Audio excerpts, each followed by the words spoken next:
The lifetime allowance has been abolished in the 2023 budget. But what does this mean for me, my pensions, retirement? Should I still have an ISA? All will be revealed in this video.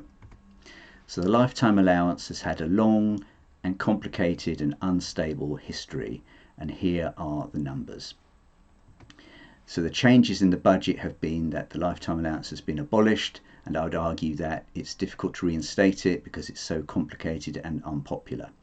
The tax-free cash element of your pension is frozen at £268,275, and the amount you can put into a pension has risen from 40,000 to 60,000, and contributions post-retirement, known as MPAA, have risen from 4,000 to 10,000. So basically it's pretty good news. So should I move money from an ISA into a SIPP?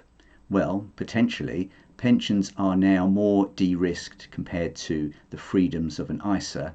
The main risk around a pension to me is the age at which you can actually access it, and could that raise to 60 or something like that.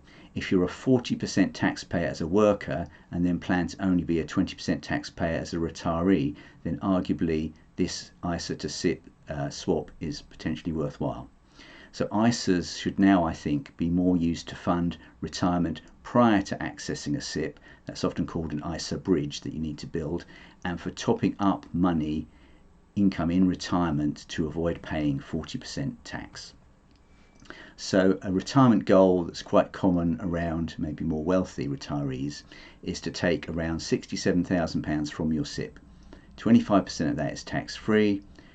The rest is subject to income tax, around £7,500, and when you net it all out, you get £59,460, and you're not paying the 40% marginal tax rate. And if you need any more money, though arguably you probably don't, if you can really budget effectively, work out what your goals are, then you can take that from an ISA.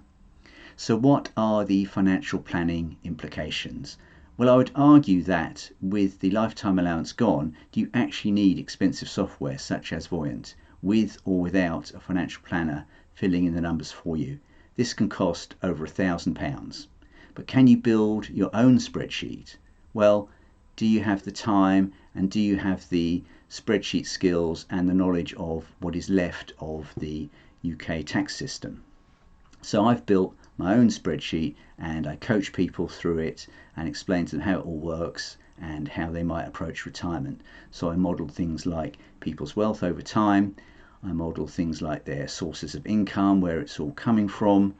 I modeled the income tax that they're going to pay and the marginal rate of income tax. And then also I'm able to help them out with different scenarios and different strategies for maximizing their income in retirement. So if this seems of interest to you, you can buy it on eBay. I'll put a link in the description, but you can search for Retirement Calculator. You can also contact me, ianshadrack@gmail.com, and you can follow me on Twitter or LinkedIn. Hope you liked the video.